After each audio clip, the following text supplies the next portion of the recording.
The end of the season is here, and with it comes the end of the European trophies, most notably the Champions League. But it's not only the Champions League, it's also Europa League, and most recently the Conference League, which was added a year ago. So today I'm gonna be going over the Europa League final and the CL final, not the Champions League final, the Conference League final. So let's go ahead and start with the Conference League final, which is going to be played between Chelsea and Real Betis. I think it's gonna be a pretty good match. I am not gonna lie. I'm gonna definitely be tuning in to this final between Betis and Chelsea. But anyway, let's go ahead and start with Real Betis. Let's see how they are coming into this final.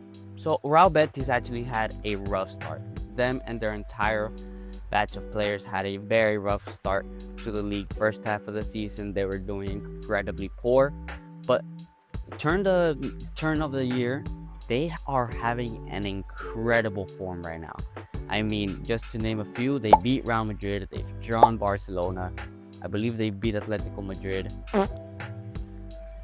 And not only that, but Isco and the midfield of Real Betis has been in an absolute incredible form with Lo Celso, as I said, Isco. Not only that, but in the January transfer window, they got Anthony on a loan move, and Anthony has been thriving in La Liga.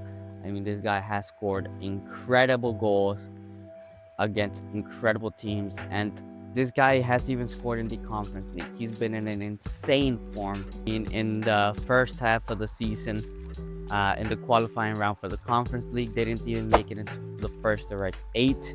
They had to go into a playoff round, but ever since then, they have been playing incredibly well and beating their teams very convincingly. Yeah, a couple of close calls, but nothing too major, and Anthony, of course, pulls through.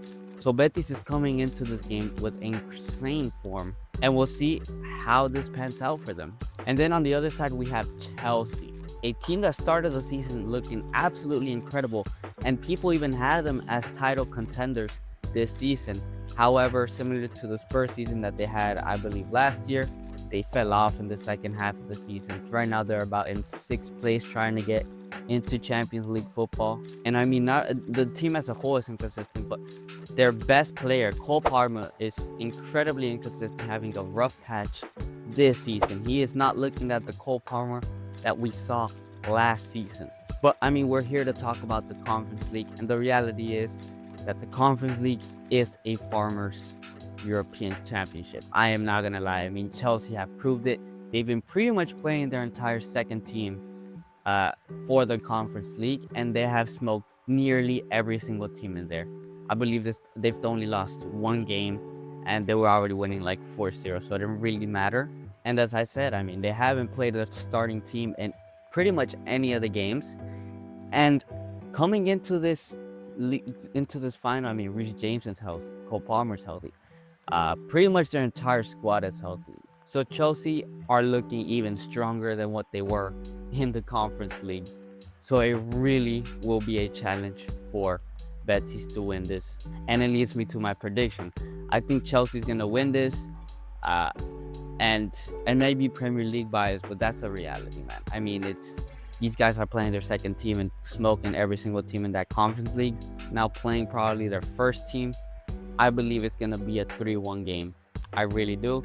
And although, I mean, Betis has played incredible, Isco, Anthony, Bakambu, all of these players have been great in the Conference League. I don't think it'll be enough to beat a Chelsea at full strength. And as I said, I believe this Conference League, although it's the farmers' Europa League, horrendous tournament.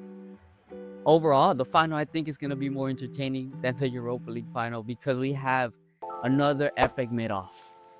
Tottenham versus Manchester United. The two turds. Let's see who will be the best team out of these two turds. Let's go ahead and start with Manchester United. If you are into football, you have known that Manchester United have been horrendous.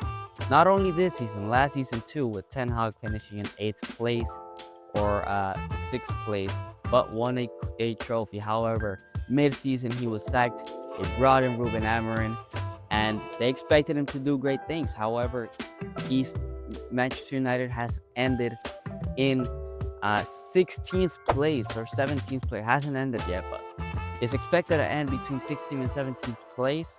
This is by far the worst season that they've had, even worse than last season because they ended like in 6th or 8th place, something like that.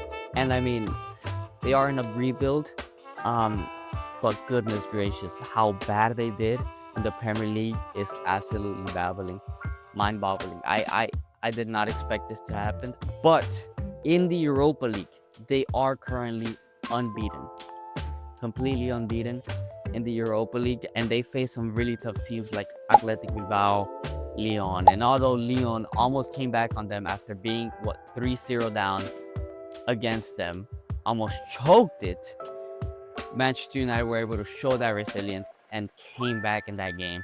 And against Atletico Madrid in the semi-final, not Atletico Madrid, Athletic Bilbao in the semi-final, they were able to absolutely clap them with, I believe, a 7-1 scoreline. It was absolutely insane by the Red Devils. They smoked them out of the water, the 4th best team in La Liga this season, and they didn't even hold a candle against this Manchester United. What is critical here is that Manchester United need to win this Europa League, because they need to enter into a Champions League to get that financial help that they received from entering into the Champions League. Because I mean, they're in 16th place. The Manchester United owner is cutting costs heavily because they've been run poorly so bad by the Glaciers for years now, and they are truly in the brink of breaking financial fair play. So they really need to win this Champions League final, not only for prestigious reasons, right, but also for financial reasons. It is